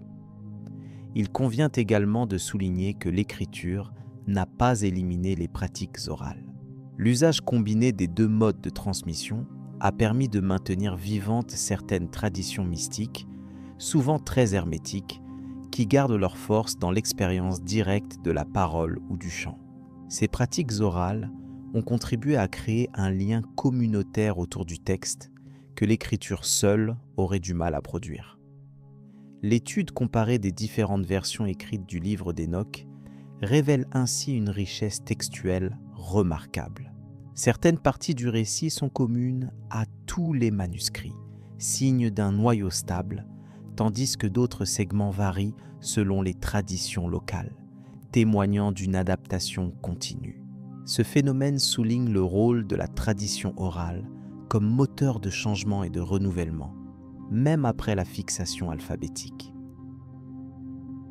En outre, la transmission écrite est souvent associée à des milieux religieux autorisés, tels que les scribes ou les clercs, ce qui introduit une dimension institutionnelle dans la diffusion du texte. Dans le cas du livre d'Hénoch, cette dimension a parfois suscité des censures ou des rejets, le texte étant jugé apocryphe par certaines autorités religieuses. Ceci montre que la tradition orale pouvait parfois être le seul moyen de maintenir et transmettre ces enseignements considérés comme marginaux. L'interaction entre oralité et écriture dans la transmission du livre d'Hénoch présente aussi une réflexion plus large sur la nature même de la tradition. Elle illustre que les traditions ne sont jamais fixes ni figées, mais qu'elles évoluent constamment sous l'influence des contextes historiques, culturels et religieux. Cet aperçu permet de mieux comprendre comment les récits mystiques sont restés vivants et pertinents durant des centaines d'années. Le passage progressif d'une tradition orale plurielle à un texte écrit canonisé, mais non uniforme, témoigne également des enjeux liés à l'identité culturelle et religieuse. Les différentes communautés qui ont conservé ces textes ont souvent marqué leur empreinte propre sur le contenu et l'interprétation, ce qui donne lieu à une véritable mosaïque de patrimoine spirituel autour de la figure d'Hénoch. Enfin, il est important de considérer le rôle de la mémoire collective dans ce processus. La mémoire, qu'elle soit individuelle ou collective, joue un rôle crucial dans la survie des traditions. Dans le cas du livre d'Hénoch, Cette mémoire a permis d'entretenir une certaine cohérence malgré la dispersion géographique et temporelle des communautés concernées. Cela souligne combien la transmission orale et écrite sont complémentaires et essentielles. Ainsi, à travers l'histoire du livre d'Hénoch, on observe une dynamique culturelle complexe où l'oralité et l'écriture s'entrelacent. Cette dynamique garantit la survie et l'adaptation d'un savoir sacré qui, tout en étant codifié dans des textes, conserve une part d'intangibilité et de mystère via la parole et la tradition vivante. Elle rappelle que la relation entre le texte et la tradition dépasse largement la simple conservation pour devenir un véritable processus de création et de perpétuation. Ce panorama de la transmission suggère que le livre d'Hénoch ne peut être compris pleinement sans tenir compte de son contexte dynamique, marqué par des échanges constants entre parole et écriture, simplicité et complexité, rigidité et fluidité. Le savoir sacré n'est jamais statique. Il est soumis à la vie des sociétés qui le portent, en perpétuel changement tout en restant un pont avec le passé. Avec cette compréhension, il devient possible d'aborder le texte d'Hénoch non seulement comme un simple document ancien, mais comme un produit vivant de la mémoire humaine, capable de se renouveler et de s'adapter aux demandes spirituelles des époques, successives. Le dialogue entre oralité et écriture montre la richesse inépuisable des traditions anciennes dans la construction de notre héritage culturel. Cette prise en compte de l'importance des traditions permet aussi d'élargir la perspective lorsque l'on étudie d'autres textes mystiques ou religieux. Elle illustre comment chaque culture adapte et revisite ses savoirs à partir d'une base initiale souvent complexe, longeant les frontières entre le mythe, la vérité historique et la croyance symbolique. Ainsi se dessinent des liens entre le passé et le présent, où la transmission orale et la conservation écrite collaborent pour offrir aux populations successives des repères spirituels, éthiques ou cosmiques. La coexistence de ces modes de transmission contribue à la richesse et à la diversité de la culture humaine. Cette réflexion ouvre également des pistes pour envisager l'avenir de la transmission des savoirs dans un monde où les technologies numériques complètent désormais l'oralité et l'écriture traditionnelle. Toutefois, les mécanismes de création, d'adaptation et de transmission restent fondamentalement humains, ancrés dans des processus sociaux et culturels anciens. Dans ce contexte, le livre d'Hénoch apparaît non seulement comme un témoin précieux d'une époque lointaine, mais aussi comme un exemple saisissant de la manière dont les traditions peuvent survivre et se réinventer grâce à l'entrelacement continu entre parole et inscription. Chaque nouvelle génération qui découvre ce texte participe à cette longue chaîne de transmission. Conclure cette analyse sur la nature duale de la tradition autour d'Hénoch invite à apprécier la complexité et la profondeur des patrimoines mystiques anciens. Leur étude exige patience et ouverture pour saisir les multiples couches de signification portées par des modes de transmission aussi complémentaires qu'indispensables. Alors que le récit continue à fasciner chercheurs et passionnés, il demeure un terrain fertile pour explorer les relations entre mythe, religion, culture et mémoire, où oralité et écriture s'unissent pour donner corps à l'invisible. Cette continuité invite à poursuivre la découverte avec une nouvelle perspective. Perspective archéologique et historique. Les découvertes archéologiques associées au livre d'Hénoch occupent une place singulière dans l'étude des textes anciens. Bien que ce livre ne fasse pas partie du canon biblique officiel dans la plupart des traditions, plusieurs fragments et manuscrits anciens attestent de son importance dans l'Antiquité.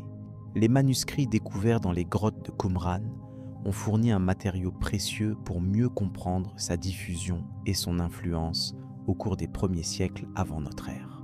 L'archéologie révèle que le livre d'Hénoch a circulé notamment parmi les communautés juives de l'époque du Second Temple. Un contexte marqué par une diversité de croyances et de pratiques religieuses. Ces documents indiquent que le texte a été rédigé ou compilé avant le 1er siècle de notre ère, ce qui suggère que ces auteurs disposent d'une connaissance approfondie des traditions apocalyptiques et mystiques de cette période. Les vestiges découverts montrent également que le livre d'Hénoch était bien plus qu'un simple récit mythique. Il apparaît comme une synthèse de croyances sur les anges, le jugement dernier et les mystères cachés des cieux. Certains passages évoquent des visions présidant à la destinée des âmes, tandis que d'autres décrivent le rôle joué par des êtres célestes dans la transmission du savoir divin. C'est en observant ces éléments que l'on saisit la complexité de cette œuvre et ses ramifications dans plusieurs écoles de pensée juive. Du point de vue historique, la rédaction du livre d'Hénoch s'inscrit sans doute dans un contexte tumultueux, où le pouvoir religieux et politique subit de nombreuses transformations.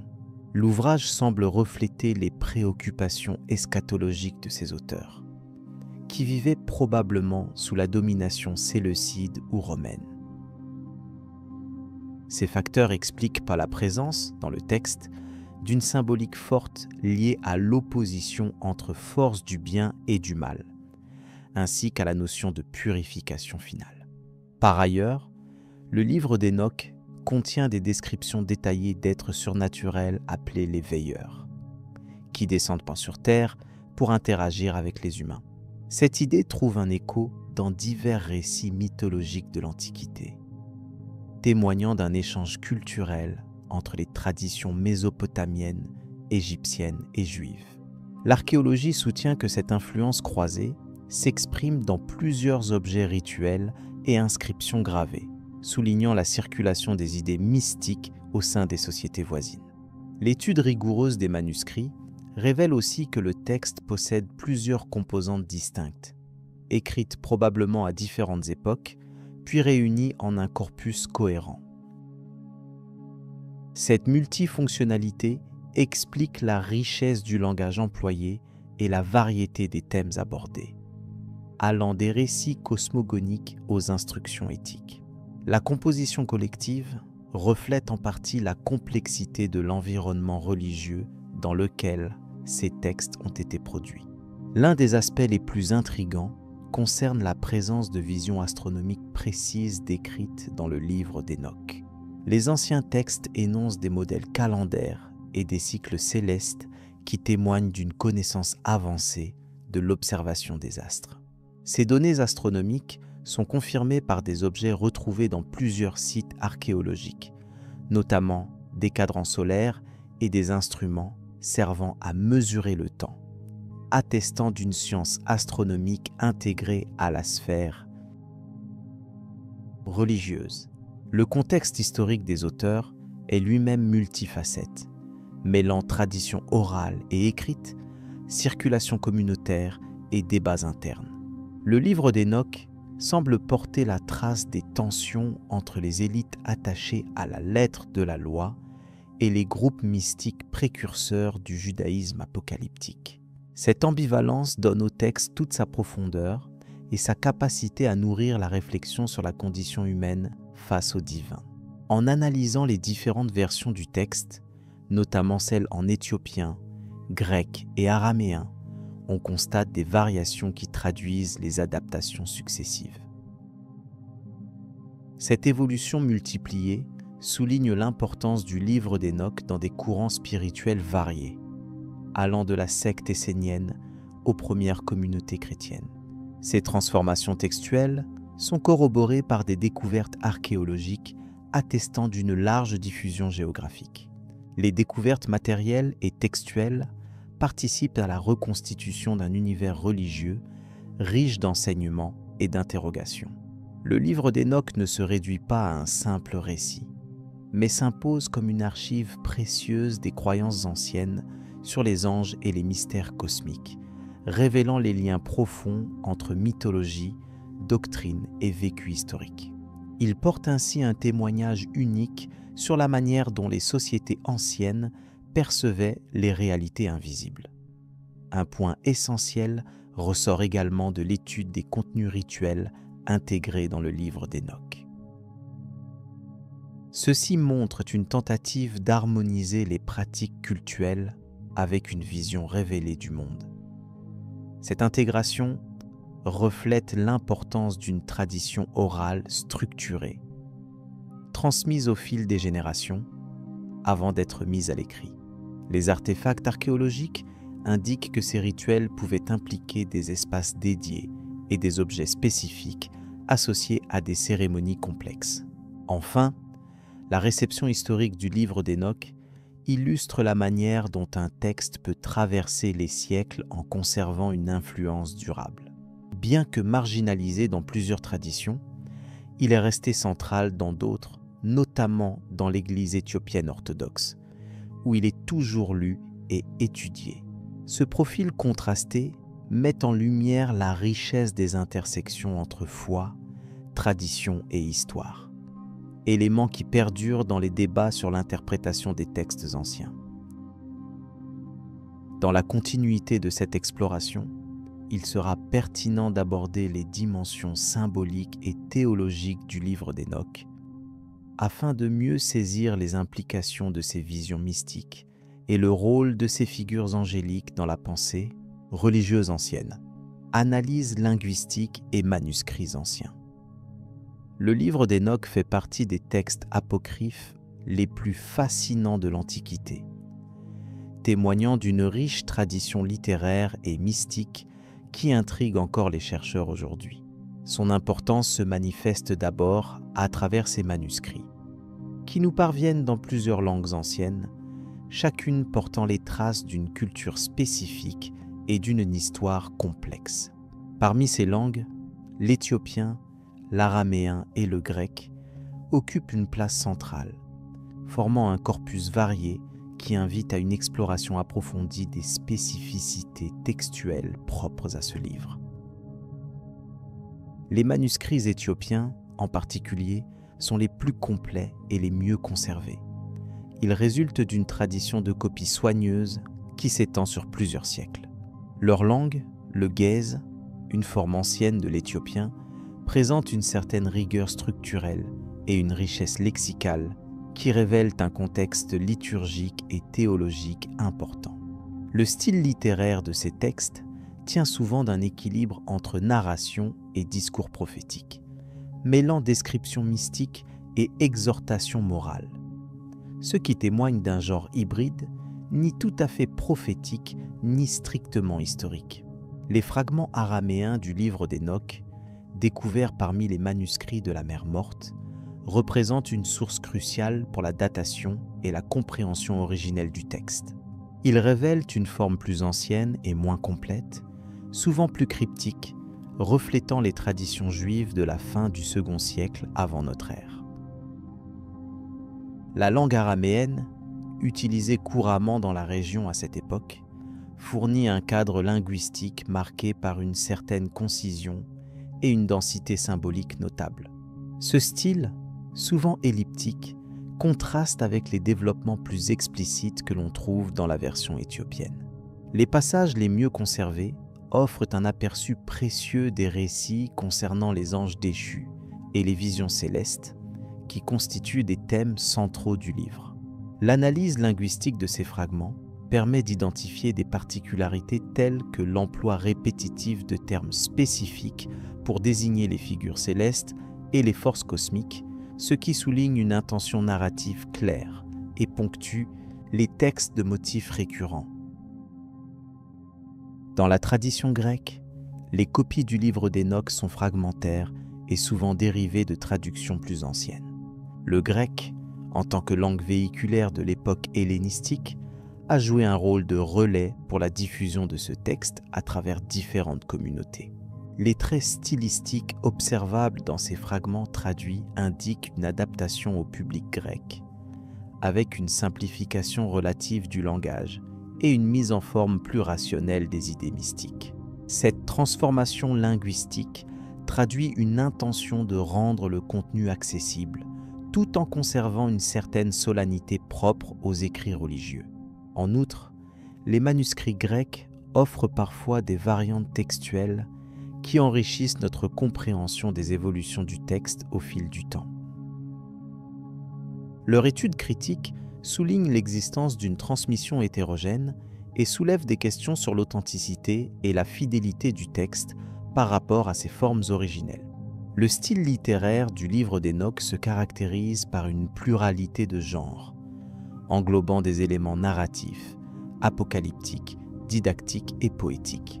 Cette variété reflète un assemblage composite où se superposent plusieurs traditions et influences. Le récit principal s'articule autour du thème des anges déchus, leur chute et leurs conséquences sur le monde humain, qui se déploie au travers de descriptions détaillées et d'images fortes, mais toujours structurées dans un cadre discursif mesuré. Les parties apocalyptiques, quant à elles, proposent des visions cosmiques et célestes qui tentent d'expliquer l'ordre du monde et les forces invisibles qui le gouvernent.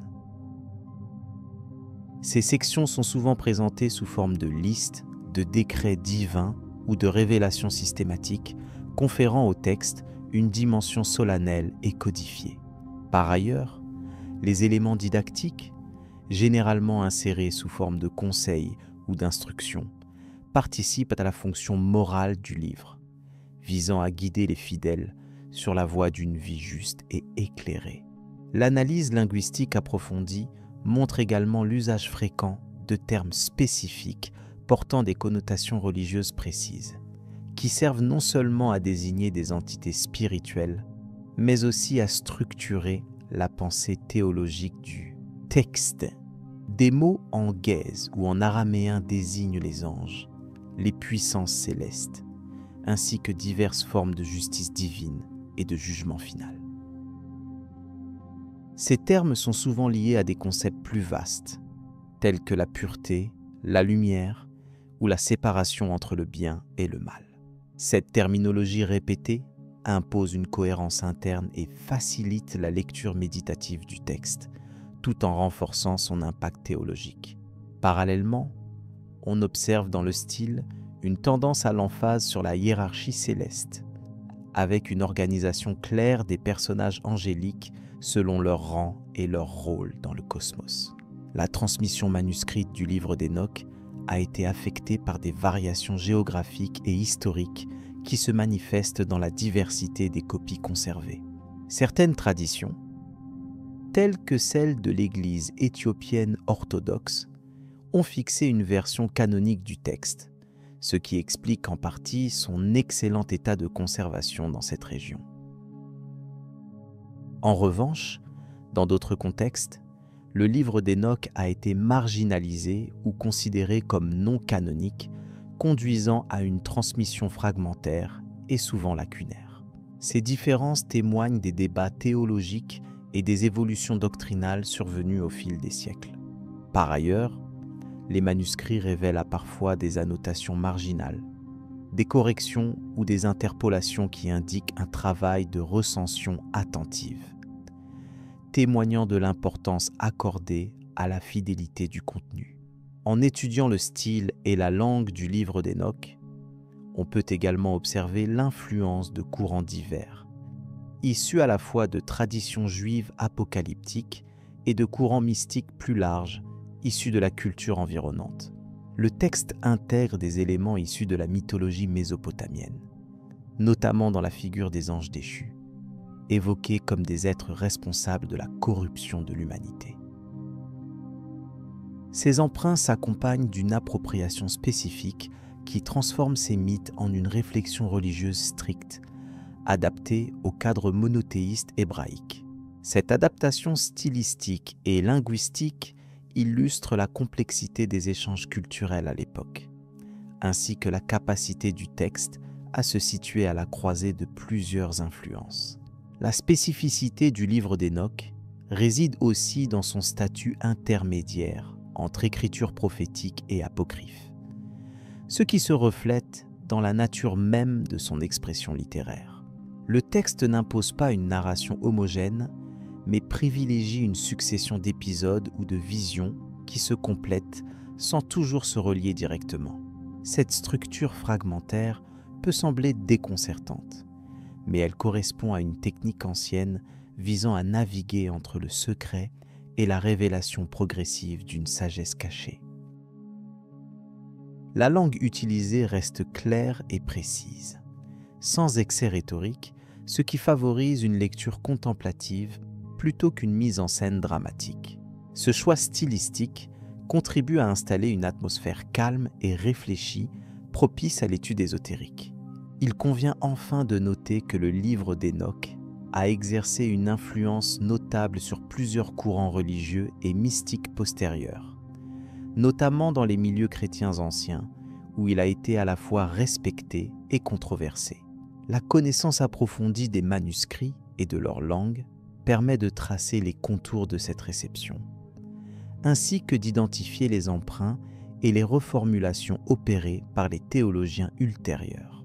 Cette analyse linguistique met en évidence la richesse du texte sous sa surface tranquille, révélant une œuvre à la fois complexe et structurée, offrant une alternative précieuse aux grands textes canoniques de l'époque. Elle ouvre la voie à une compréhension renouvelée des liens entre mystique, tradition et histoire scripturaire. En cherchant à comprendre les particularités stylistiques et linguistiques du livre d'Hénoch, on découvre ainsi une œuvre qui s'inscrit dans une histoire manuscrite riche et complexe. Chaque langue, chaque fragment apporte son témoignage unique, enrichissant la toile de fond culturelle d'un livre qui, malgré les siècles, continue de susciter un intérêt profond. Ce voyage dans l'univers des manuscrits anciens révèle un texte à la fois paisible dans sa forme et intense dans son contenu, invitant à poursuivre l'exploration des mystères qu'il recèle. Cette étude prépare le terrain pour aborder plus en détail les implications théologiques et mystiques que recouvre ce texte fascinant. Le livre d'Hénoch dans la culture contemporaine. Le livre d'Hénoch occupe une place fascinante dans la culture contemporaine, loin d'être simplement un texte ancien oublié. Son influence s'étend en effet bien au-delà des cercles académiques ou religieux traditionnels pour toucher divers aspects de la littérature, du cinéma et des études spirituelles modernes. Cette œuvre, tout en étant étrange et mystérieuse dans son origine, a su inspirer de nombreux auteurs qui y puisent une source inépuisable de symboles et de récits ésotériques. Nombre d'œuvres littéraires contemporaines intègrent des références directes ou indirectes à ces personnages et thèmes, notamment la figure des anges déchus et la quête du savoir interdit. Ces motifs, présents dans le livre d'Hénoch, résonnent avec des questions universelles sur la nature du divin, les limites humaines et la notion de transgression.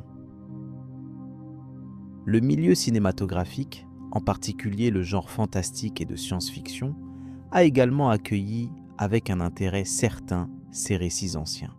Plusieurs films et séries font appel à l'imagerie du livre d'Hénoch pour nourrir leur univers, notamment à travers la représentation d'anges rebelles et de combats cosmiques opposant des forces surnaturelles.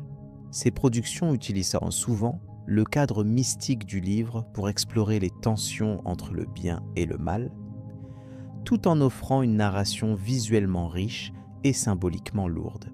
Le mélange de faits historiques, de croyances religieuses et de fiction en fait une source d'inspiration malléable, capable de s'adapter aux sensibilités contemporaines tout en conservant une aura d'ancienneté intrigante. Dans les études spirituelles actuelles, le livre d'Hénoch est regardé avec un intérêt renouvelé, surtout par ceux qui cherchent à comprendre les origines et l'évolution des idées concernant les anges, les démons et les forces invisibles agissant sur le monde humain. De nombreux chercheurs et praticiens considèrent ce texte comme un témoignage précieux sur les traditions juives apocryphes et la manière dont elles ont influencé les croyances eschatologiques. Il sert aussi à illustrer comment l'imaginaire religieux peut évoluer en intégrant des éléments du mystère et de la révélation, ce qui alimente par ailleurs différentes pratiques méditatives ou ésotériques. C'est dans ce contexte que le livre d'Enoch trouve une place singulière, mêlant études historiques et quêtes spirituelles. Les volumes traduits, annotés et analysés ont amplifié la diffusion de ces anciens écrits, rendant accessibles des concepts longtemps restés réservés à des cercles restreints. Grâce à cette attention renouvelée, certaines idées surprenantes ressortent, notamment la vision du ciel en plusieurs niveaux et la description détaillée de créatures célestes comme les chérubins ou les séraphins. Ces descriptions ont alimenté non seulement des discussions académiques, mais aussi un réel attrait populaire. Elles alimentent les débats autour de la nature du divin et la structure de l'univers invisible. Thèmes qui restent présents dans les dharmas religieux, mais aussi dans la culture populaire sous différentes formes narratives. L'impact du livre d'Enoch ne se limite pas au seul milieu religieux et culturel. Il intervient également dans l'analyse des mythes fondateurs qui structurent notre approche du monde et de soi-même. Sa lecture comparée avec d'autres traditions, comme les mythologies babyloniennes ou grecques anciennes, révèle des points communs frappants, notamment concernant la figure des êtres intermédiaires entre le divin et l'humain. Ces parallèles renforcent l'idée que le livre d'Enoch capture des éléments d'une mémoire collective, partagée par diverses cultures et réinterprétée à travers les âges.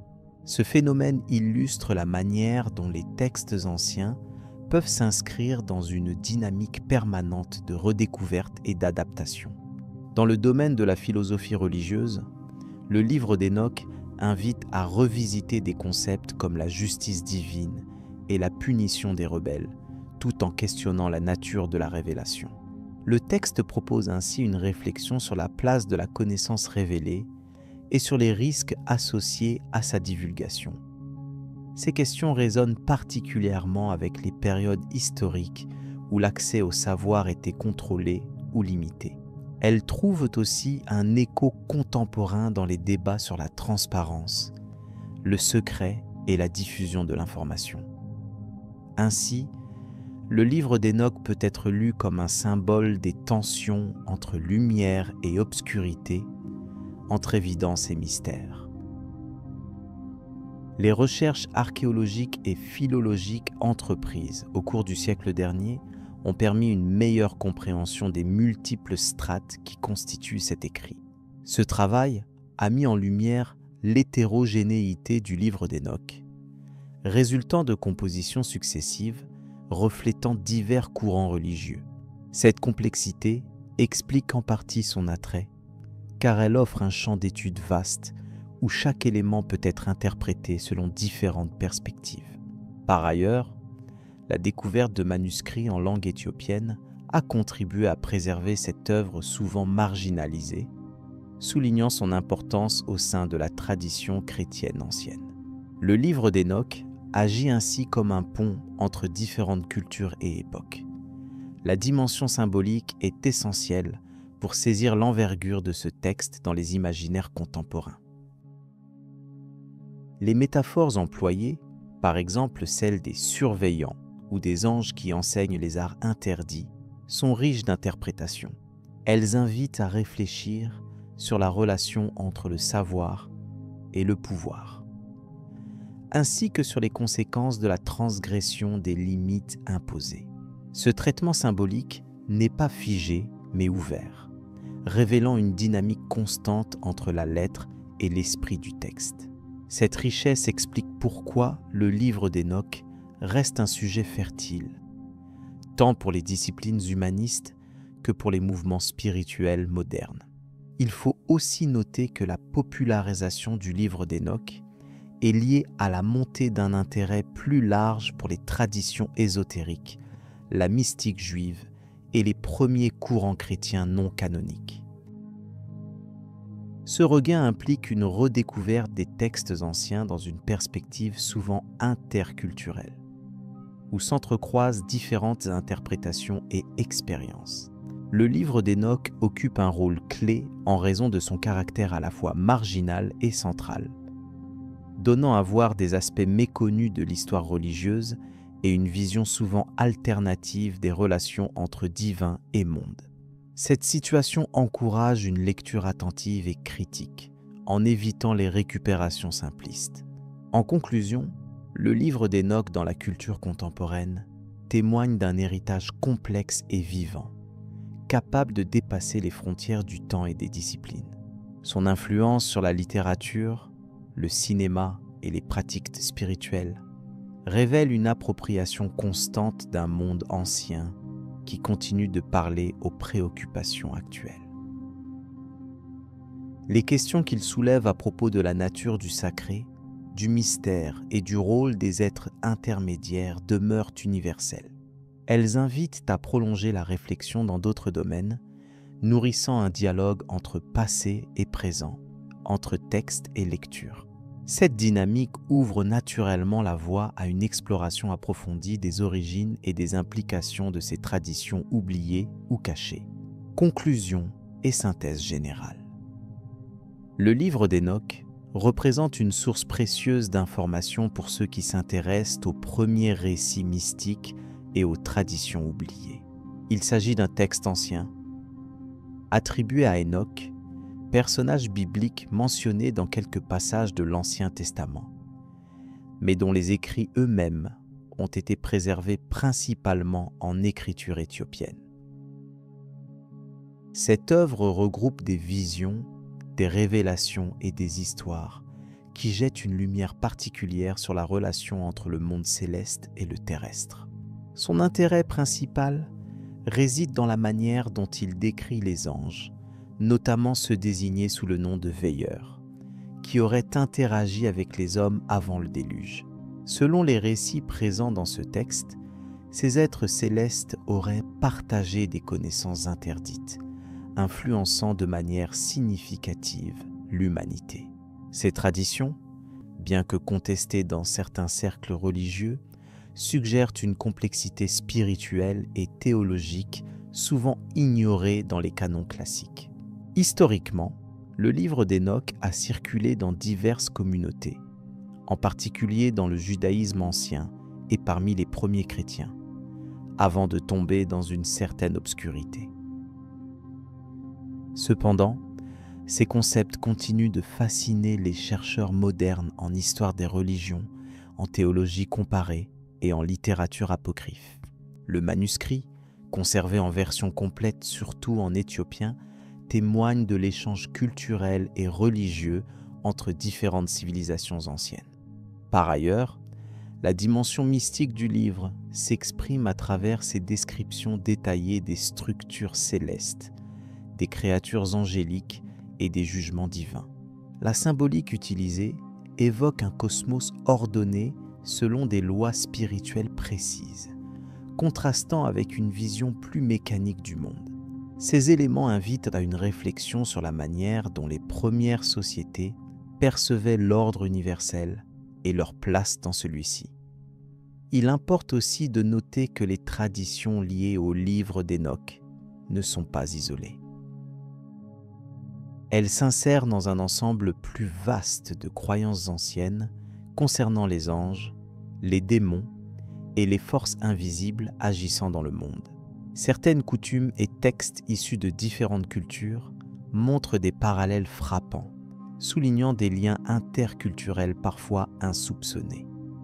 Cette observation invite à voir l'ouvrage comme une pièce d'un puzzle plus grand. Sans se laisser emporter par des spéculations non fondées, il est clair que le livre d'Hénoch a marqué les imaginaires par sa richesse narrative et symbolique.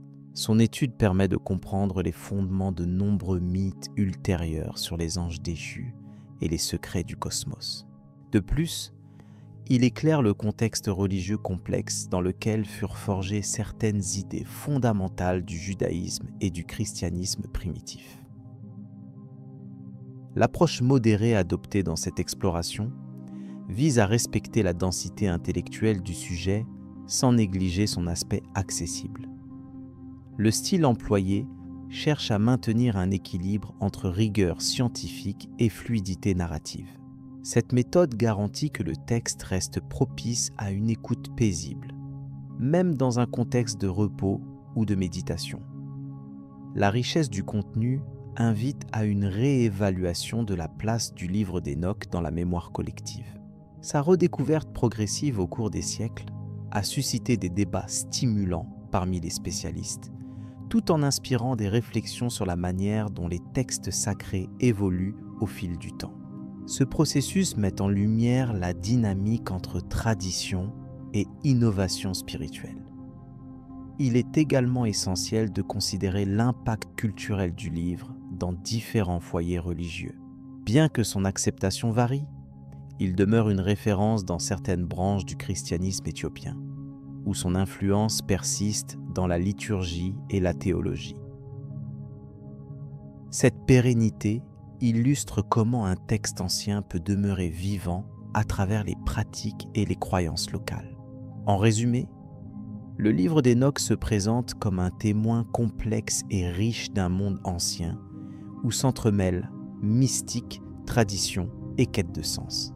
Il offre une perspective singulière sur les origines des idées concernant les anges et les forces invisibles, tout en alimentant une réflexion plus large sur l'histoire des religions. Cette synthèse ne prétend pas épuiser tous les aspects du sujet, mais vise à en dégager les lignes essentielles. Les dimensions historiques, mystiques et culturelles du texte sont indissociablement liées, formant un ensemble cohérent qui justifie l'intérêt continu porté à ce document. La juxtaposition des récits obscurs et des révélations y contribue à créer un univers narratif fascinant, capable de nourrir à la fois la foi, la recherche et la curiosité intellectuelle. L'ensemble de ces considérations souligne l'importance d'aborder le livre d'Enoch avec rigueur et ouverture d'esprit. Cette œuvre ne se réduit pas à un simple artefact du passé, mais apparaît comme une source vivante d'informations sur les croyances humaines, leurs évolutions et leurs environnements culturels. Cette posture favorise une compréhension profonde, dégagée de jugements hâtifs. Il convient de souligner que cet ouvrage constitue un pont entre différents courants religieux et historiques, offrant un espace de dialogue entre traditions multiples. Cette qualité lui confère une valeur unique dans l'étude comparative des textes sacrés et des mythologies anciennes, encourage ainsi un regard multidimensionnel sur les héritages spirituels. La redécouverte du texte dans l'époque moderne a permis d'éclairer certaines zones d'ombre de l'histoire religieuse, notamment en révélant les interactions complexes entre croyances officielles et extra-canoniques. Ces nuances contribuent à une meilleure compréhension du développement des idéologies et des doctrines, enrichissant par là même le champ académique. Cette analyse s'appuie sur un corpus d'études fouillées, combinant approches philologiques, historiques et théologiques. Une telle démarche assure une interprétation équilibrée et documentée, évitant les dérives spéculatives, tout en valorisant la richesse intrinsèque du texte. Ce positionnement méthodologique garantit une lecture sereine et instruite. La réflexion menée permet aussi d'apprécier le rôle du livre d'Enoch dans la formation de certains concepts clés autour des anges, des démons et du jugement dernier. Ces notions, largement reprises dans diverses traditions religieuses, y trouvent leurs racines dans un contexte ancien, exprimant des préoccupations universelles sur le bien, le mal et la destinée humaine. Ainsi, le texte joue un rôle fondamental dans la compréhension des imaginaires religieux anciens, offrant un éclairage sur les visions cosmologiques et éthiques d'une époque révolue. Il met en évidence la portée symbolique d'éléments parfois difficiles à saisir hors de leur cadre d'origine, renforçant ainsi l'importance d'un examen attentif. En conclusion, le livre d'Enoch constitue un patrimoine immatériel d'une grande richesse, capable d'enrichir à la fois l'histoire des religions, la théologie et la culture. Sa lecture invite à une immersion dans un univers où le mystère, la tradition et la réflexion se conjuguent harmonieusement, dévoilant des aspects oubliés ou méconnus du passé spirituel de l'humanité. Ce panorama rappelle que la connaissance du passé, même dans ses dimensions les plus complexes, demeure une source essentielle de compréhension du présent. Le livre d'Hénoch, par son contenu et sa place singulière dans l'histoire, illustre parfaitement cette continuité entre mémoire historique et expérience spirituelle. La poursuite de l'étude de ce texte promet encore de nombreuses découvertes et éclairages. Son importance dépassant largement les frontières d'une discipline unique, il invite chercheurs et curieux à explorer avec rigueur et respect un patrimoine fascinant. Cette perspective ouvre la voie à des dialogues enrichissants sur la nature de la foi et du savoir. Alors que cette réflexion trouve sa conclusion, elle prépare en douceur une transition vers une exploration plus vaste des textes apocryphes et des traditions anciennes, poursuivant ainsi le chemin entamé. Cette suite permettra de contextualiser davantage ces récits, offrant un panorama plus large des héritages spirituels de l'Antiquité.